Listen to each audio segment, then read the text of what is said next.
Assalamualaikum warahmatullahi wabarakatuh. Kami dari kelompok 3 akan mempresentasikan mengenai sistem pencernaan. Sebelum presensi, di sini saya perwakilan dari kelompok 3 akan memperkenalkan anggota terlebih dahulu.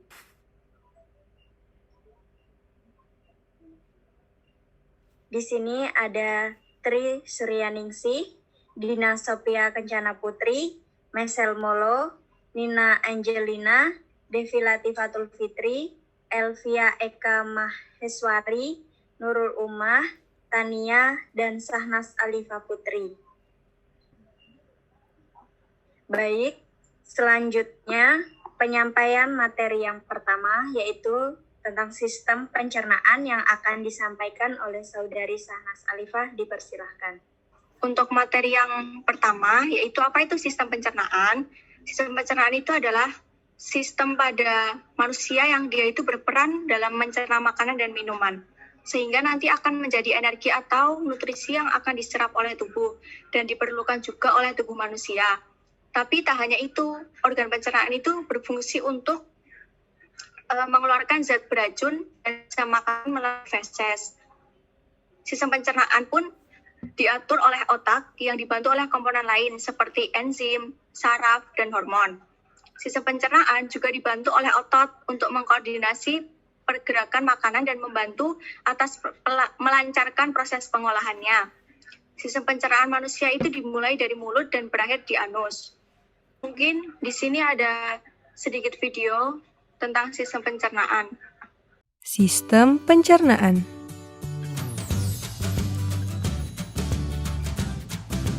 Pencernaan dimulai di dalam mulut. Gigi memotong makanan. Kelenjar ludah menghasilkan enzim yang berfungsi untuk menghaluskan makanan agar mudah ditelan. Lidah mendorong makanan ke kerongkongan. Di kerongkongan, makanan didorong dan diremas agar masuk ke dalam lambung. Proses ini terjadi selama 5-6 detik.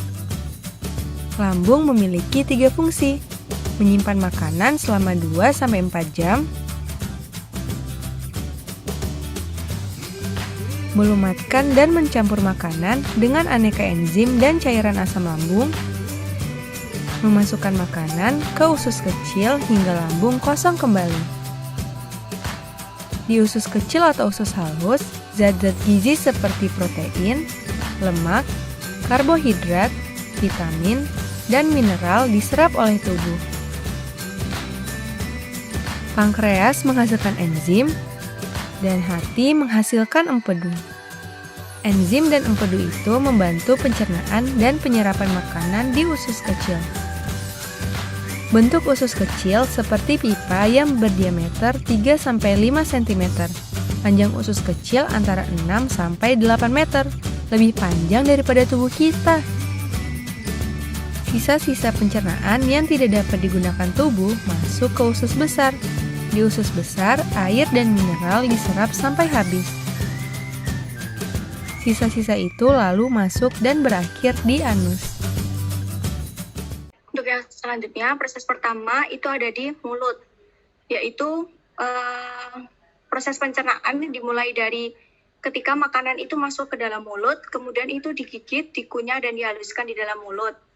Makanan bercampur dengan air liur yang akan dipecah menjadi potongan-potongan lebih kecil oleh gigi agar makanan tersebut itu lunak dan mudah ditelan. Di situ juga ada lidah yang berperan dalam mengarahkan makanan di dalam mulut agar dapat digigit oleh gigi dan membantu mendorong makanan ke dalam kerongkongan untuk ditelan. Enzim yang terdapat di mulut itu ada 4. Pertama, lipase, berfungsi sebagai mencerna lipid atau lemak dan juga dapat membantu mempermudah penyerapan di lambung dan usus halus.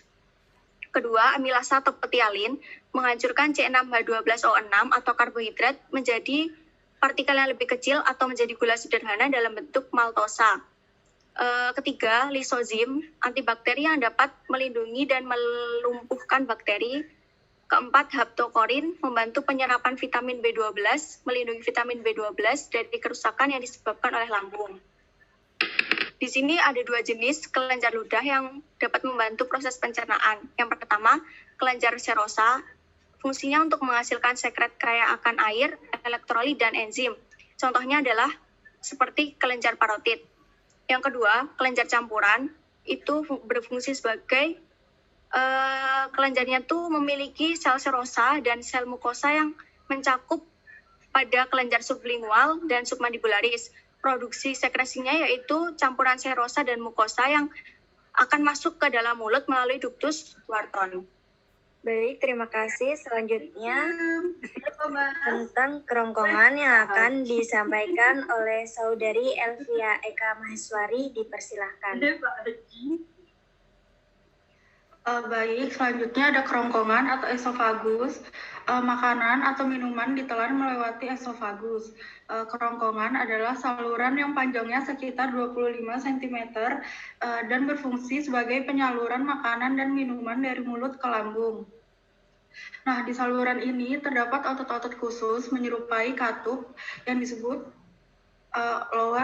lower esophageal sphincter. Katup ini berfungsi untuk memastikan makanan atau minuman yang sudah mencapai lambung tidak dapat kembali naik ke esofagus atau mulut. Selanjutnya, epiglotis adalah lipatan kecil yang terdapat di tenggorokan saat seseorang menelan untuk mencegah kejadian tersedak. Serangkaian kontraksi otot di dalam kerongkongan disebut gerakan peristaltik. Kemudian ada lambung atau ventriculus. Setelah menerima makanan dan minuman dari esofagus, lambung akan mengeluarkan zat asam dan enzim untuk melanjutkan proses pencernaan. Nah, di dalam lambung ini juga dapat membunuh mikroorganisme yang terdapat pada makanan dan minuman. Di dalam lambung juga terdapat makanan akan dibuat dalam bentuk cairan, lalu didorong ke usus halus.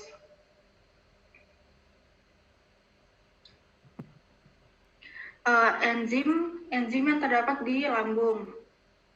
Yang pertama ada pepsin, itu berfungsi sebagai memecah protein menjadi partikel lebih kecil seperti fragmen peptida dan asam amino.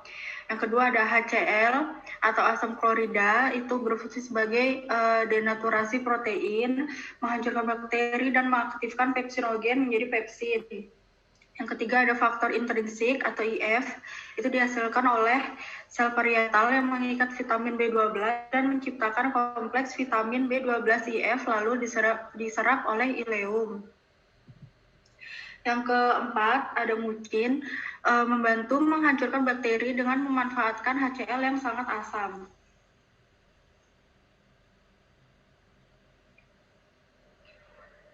Yang kelima ada gastrin, hormon endokrin yang memasuki aliran darah dan akhirnya kembali ke lambung, merangsang sel parietal untuk menghasilkan HCl dan IF. Dan terakhir ada lipase lambung, yaitu berfungsi sebagai memecah lemak menjadi asam lemak dan gliserol, zat gula yang mengandung alkohol.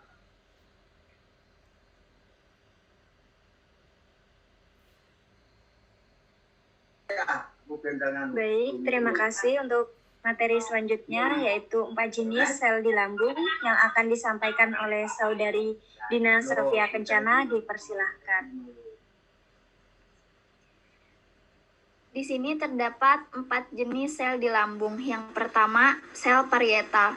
Sel parietal ini menghasilkan HCl dan faktor intrinsik. Yang kedua, terdapat sel utama atau seed cell, yaitu lambung, yang menghasilkan pepsinogen.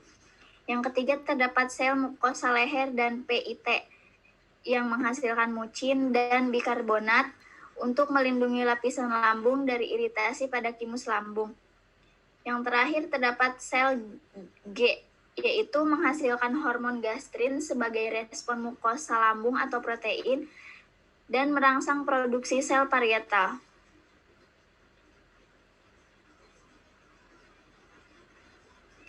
Selanjutnya, pankreas. Pankreas ini menghasilkan hormon insulin dan menghasilkan enzim pencernaan seperti lipase, protease, dan amilase. Enzim tersebut akan dilepaskan oleh pankreas agar dapat bercampur dengan enzim pencernaan dari lambung. Pankreas ini gabungan antara kelenjar endokrin dan eksokrin. Fungsi endokrin yaitu menghasilkan hormon insulin dan glukagon untuk dilepas ke sistem peredaran darah. Sedangkan fungsi eksorin ini untuk mengendalikan metabolisme glukosa, lalu mengeluarkan sekret pankreas. Selanjutnya, hasil sekresi kelenjar endokrin akan dibawa menuju duodenum atau usus 12 jari.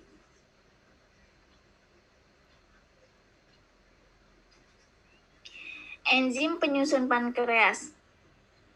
Yang pertama, tripsinogen, yaitu memecah protein menjadi pepton, diaktifkan melalui enzim duodenum enterokinase ke enzim tripsin yang aktif. Yang kedua,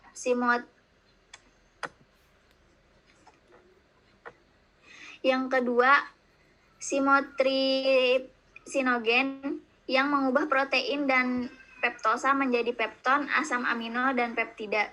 Yang ketiga, karboksipeptidase, yaitu protease yang melepaskan asam amino. Yang keempat, terdapat elastase yang menurunkan protein elastin dan lainnya. Kelima, lipase, yaitu mengubah lemak menjadi asam lemak. Yang keenam yaitu sterol esterase yang mengubah sterol ester menjadi sterol dan asam lemak. Yang ketujuh yaitu fosfolipase yang degradasi membran fosfolipid. Yang kedelapan, nuklease, yaitu mendegradasi asam nukleat. Yang terakhir, amilase, yaitu memecah pati dan glikogen.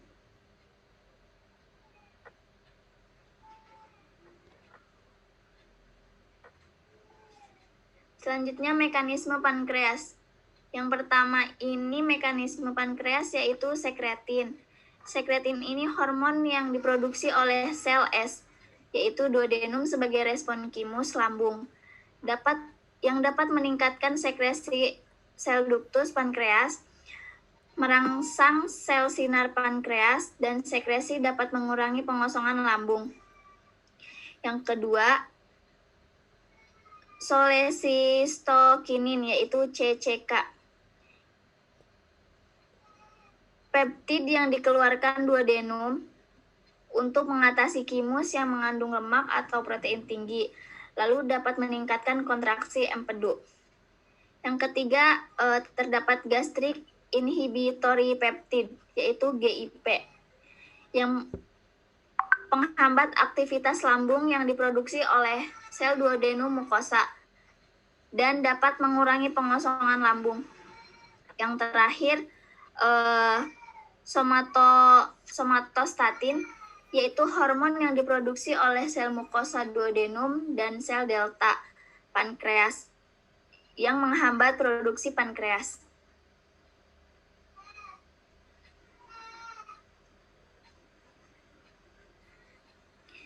Selanjutnya, kandung empedu atau gallbladder. Hati akan menghasilkan cairan empedu dan disimpan di dalam kantung empedu. Cairan empedu ini terdiri dari kolesterol, garam empedu, bilirubin, air, serta mineral.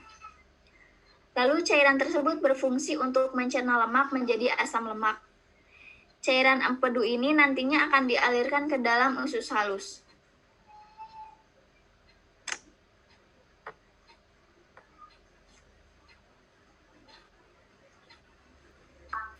Baik, terima kasih. Untuk materi yang selanjutnya akan disampaikan oleh Saudari Nurul Umah, yaitu tentang usus halus. Kepada Saudari dipersilahkan. Selanjutnya, pada usus halus atau disebut dengan intestinum, di usus halus, makanan yang sudah menjadi kimus di dalam lambung akan didorong ke usus halus. Gerakan yang disebut peristaltik usus terjadi karena kontraksi dan relaksi jaringan otot. Usus halus terdiri dari 3 bagian, yaitu duodenum atau usus 12 jari, kemudian jejunum atau usus kosong, dan ileum. Duodenum berfungsi untuk melanjutkan proses pencernaan makanan. Jejunum dan ileum berfungsi untuk proses penyerapan nutrisi ke dalam aliran darah.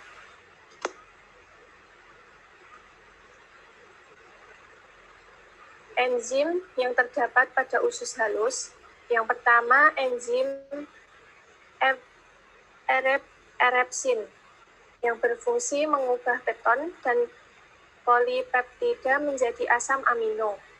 Yang kedua, enzim maltase yang berfungsi mengubah maltose menjadi glukosa. Yang ketiga, enzim laktase yang mengubah laktosa. Yang terakhir, enzim sukrase yang berfungsi mengubah sukrosa menjadi glukosa dan fruktosa.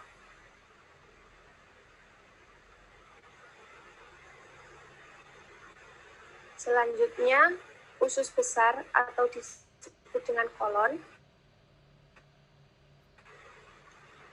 Setelah diolah menjadi berbagai nutrisi yang terserap oleh tubuh, makanan yang sudah dicerna akan meninggalkan feses. Usus besar mendorong limbah makanan ke dalam rektum. Ketika rektum terisi penuh dan tinja di dalam siap dikeluarkan melalui anus. Proses pengolahan pencernaan makanan hingga menjadi tinja umumnya memerlukan waktu kurang lebih 30-40 jam.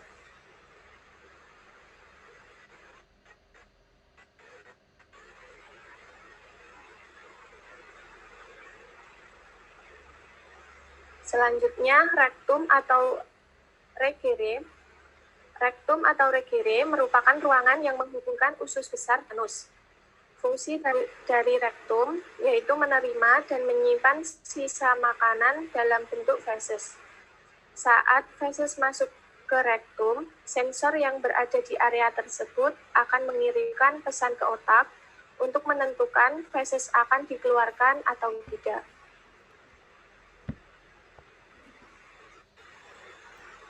Selanjutnya, anus. Anus merupakan pintu terakhir dari sistem pencernaan.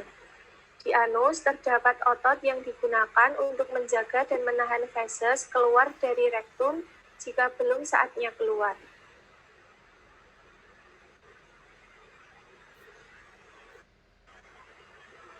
Baik, terima kasih. Untuk materi yang selanjutnya yaitu proses pencernaan karbohidrat di dalam tubuh yang akan disampaikan oleh Saudari Tri Suryaningsih. Kepada Saudari dipersilahkan. Proses pencernaan karbohidrat dalam tubuh. Jadi, makanan yang telah masuk dalam mulut akan dihancurkan terlebih dahulu dengan digigit dan dikunyah menjadi bolus untuk memperluas permukaan agar lebih mudah dicerna dan menstimulasi keluarnya salvia. Makanan yang di dalam mulut akan dicampur dengan air ludah yang mengandung enzim pitalin, yaitu suatu amilase yang disekresikan oleh kelenjar parotis di dalam mulut. Enzim amilase akan mengeluarkan cairan yang merupakan suatu glikoprotein licin yang penting untuk melumas dan menyebarkan polisakarida. Enzim amilase akan memecah zat pati dan dextrin yang diuraikan lebih sederhana menjadi maltosa. Proses pemecahan ini akan berlangsung hingga bolus makanan melalui esofagus dan masuk ke dalam lambung. Saat di lambung, aktivitas enzim amilase akan berhenti bekerja karena dihambat oleh zat asam yang disekresikan oleh lambung yang akan menyebabkan denaturasi, yaitu pH medium turun di bawah 4,0 yang menyebabkan enzim amilase tidak aktif dan akan digantikan oleh cairan asam lambung. Setelah dari lambung, timus yang mengandung karbohidrat akan diteruskan ke usus 12 jari yang dimana makanan akan bercampur dengan getah pankreas. Jika pati belum dipecah, maka akan dicerna oleh enzim amilase yang diperoleh dari sekresi pankreas menjadi disakarida. Di dalam hati, pencernaan akan mengalami dua proses. Yang pertama, glukosa dan galaktosa akan masuk ke aliran darah dengan cara transfer aktif, sedangkan fruktosa dengan cara difusi. Masuknya glukosa ke dalam darah meningkatkan kadar glukosa darah yang menyebabkan sekresinya insulin pankreas dan menyebabkan menurunkan sekresi glukagon. Selanjutnya akan menyebabkan peningkatan glukosa oleh hati, otot-otot, dan jaringan lemak. Kondisi tersebut juga akan merangsang pembentukan glikogen dalam hati dan otot. Yang kedua, kelebihan glukosa akan dikonversi menjadi asam lemak dan trigliserida terutama oleh hati dan jaringan lemak. Apabila kadar glukosa darah mulai menurun, tubuh memberikan isyarat untuk mengambil langkah proses kebalikan dengan memobilisasi glikogen. Simpanan glikogen di sel hati dan otot memiliki fungsi yang berbeda, yaitu simpanan glikogen di hati berfungsi sebagai sumber glukosa darah, sedangkan di otot dan sebagian sel lainnya sebagai bahan bakar ATP.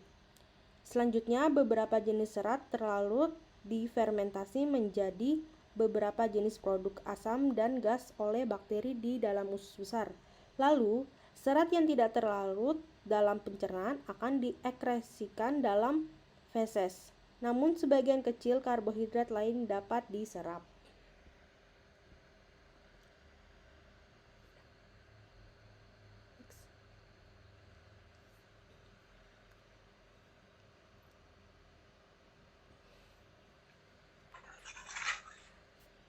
Baik, terima kasih. Selanjutnya yaitu tentang proses pencernaan lemak. Di sini akan disampaikan oleh saya sendiri, Devi Lati Fatul Fitri.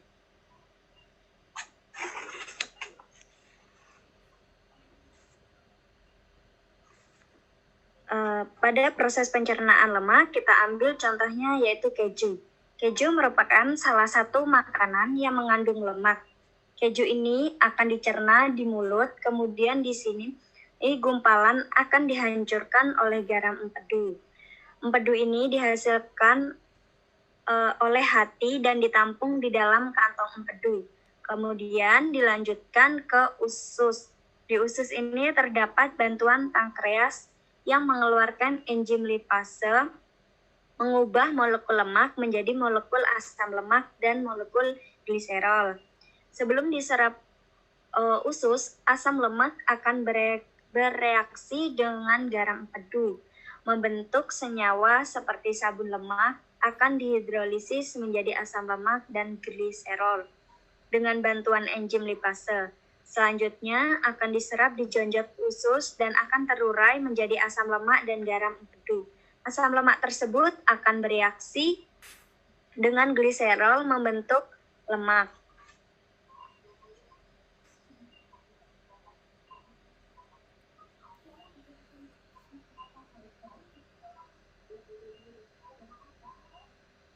Selanjutnya yaitu proses pencernaan protein. Di sini kita ambil contohnya saat kita memakan ikan. Ikan masuk ke mulut, di mulut di sini akan dihancurkan dengan bantuan air liur dan enzim yang melarutkan makanan. Kemudian setelah di mulut masuk ke lambung. Di sini pencernaan protein yang pertama dengan bantuan enzim pepsin, mengubah protein menjadi pepton. Kemudian masuk ke usus halus. Usus halus di sini pepton akan dipecah dengan bantuan enzim erepsin. Dengan bantuan enzim erepsin ini akan diubah menjadi asam amino.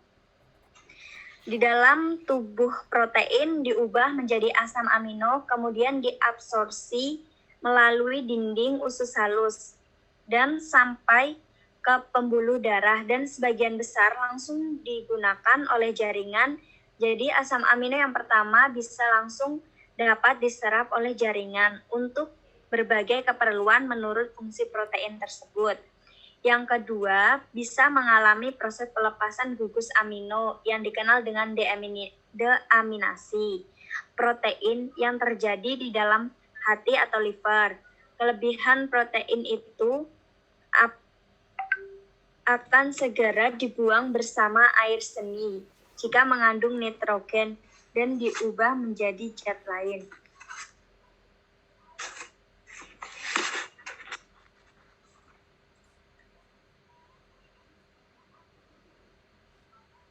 Baik, untuk yang selanjutnya yaitu materi penyakit yang dapat menyerang sistem pencernaan yang akan disampaikan oleh Michelle Molo. Kepada Michelle Molo dipersilahkan. Selanjutnya, berikut penyakit yang dapat menyerang sistem pencernaan. Yang pertama ada diare. Diare merupakan salah satu gangguan sistem pencernaan yang banyak dialami. Gangguan pencernaan akan membuat perut terasa mulas dan feses penderita menjadi encer. Gangguan ini terjadi karena selaput dinding usus besar mengalami iritasi. Salah satu penyebab penderita diare yaitu saat mengonsumsi makanan yang tidak higienis atau mengandung kuman. Karena itu, gerakan peristaltik usus tidak terkendali serta tidak menjadi penyerapan air di dalam usus besar. Jika feses bercampur dengan nanah atau darah, maka mengalami desentri, gangguan yang disebabkan adanya infeksi bakteri Shigella pada dinding usus besar.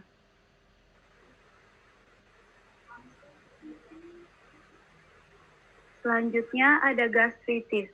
Gastritis merupakan penyakit atau gangguan di mana dinding lambung mengalami peradangan yang disebabkan karena kadar asam klorida atau HCl terlalu tinggi. Gastritis juga dapat disebabkan karena penderita mengonsumsi makanan yang mengandung kuman penyebab penyakit. Berikut gejala gastritis. Yang pertama ada nyeri yang menggerogoti dan panas di dalam lambung, hilang nafsu makan, cepat merasa kenyang saat makan, perut kembung, cegukan, mual, muntah, sakit perut, gangguan saluran pencernaan, BAB dengan tinjau berwarna hitam pekat, dan muntah darah.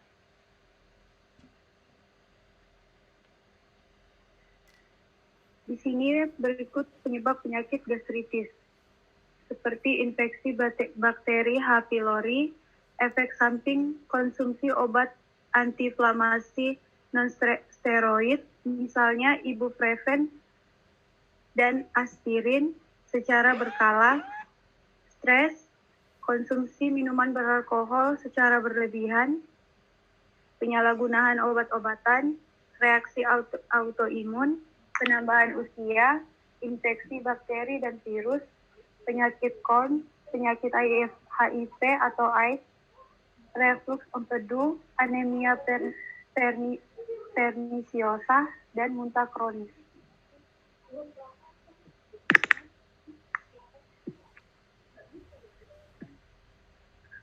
Yang berikut ada MA. MA merupakan penyakit atau gangguan sistem pencernaan yang ditandai adanya rasa perih pada dinding lambung.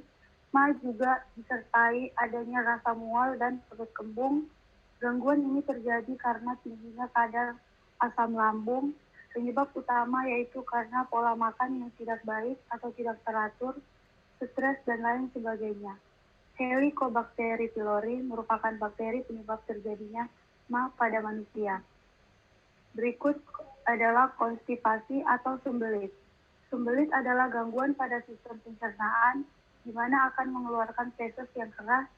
Ini terjadi disebabkan karena usus besar menyerap air terlalu banyak. Sembelit disebabkan karena kurang mengkonsumsi makanan berserat seperti buah dan sayur atau kebiasaan buruk yang selalu menunda buang air besar.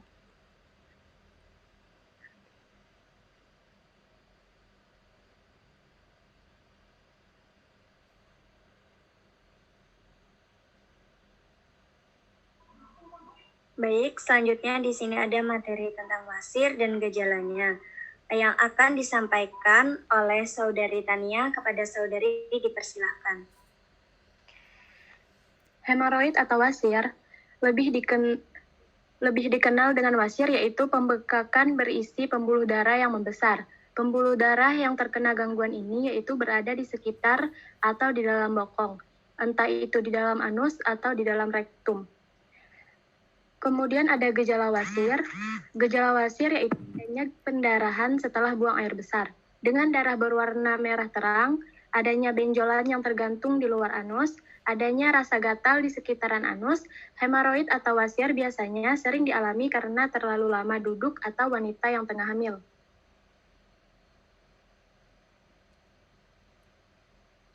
Kemudian ada appendicitis. Apendisitis merupakan gangguan sistem pencernaan yang mana umbai cacing atau usus buntu mengalami peradangan. Apendisitis ini biasanya terjadi ketika ada sisa-sisa makanan yang terjebak serta tidak bisa keluar di umbai cacing. Kemudian tukak lambung. Tukak lambung merupakan keadaan di mana dinding lambung terluka. Gangguan ini disebabkan karena terkikisnya lapisan dinding lambung itu sendiri. Gejala yang biasanya muncul yaitu penderita akan merasa nyeri atau perih pada bagian perut.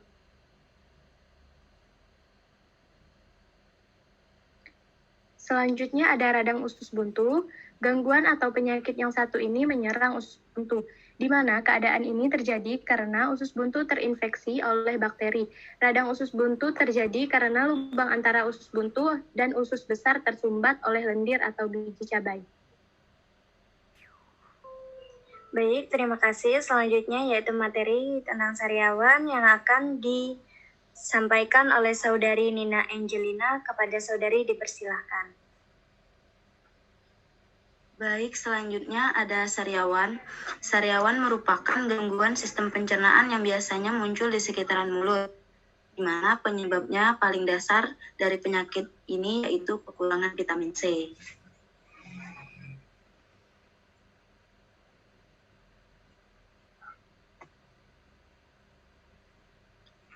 Selanjutnya ada kolik.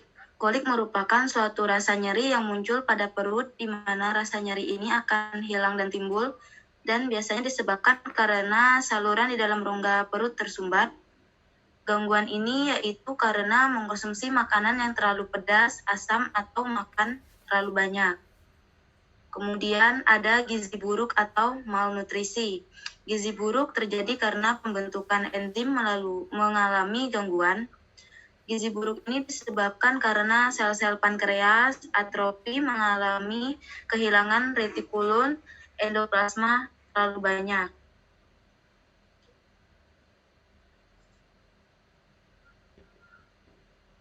Keracunan biasanya disebabkan karena salah mengkonsumsi makanan, di mana keracunan biasanya terjadi karena pengaruh bakteri seperti bakteri Salmonella.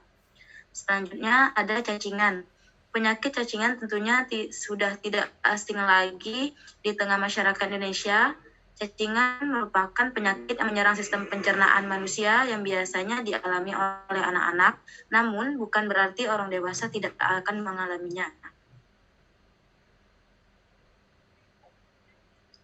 Cara menjaga kesehatan sistem pencernaan yaitu yang pertama, minum air putih maksimal 6-18 per hari, dan yang kedua, memperbanyak mengkonsumsi makanan tinggi serat seperti buah-buahan, sayuran, dan biji-bijian.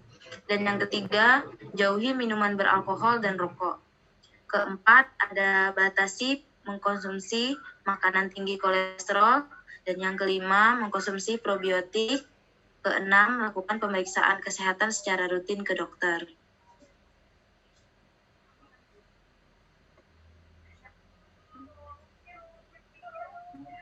Baik, terima kasih atas penyampaian materinya.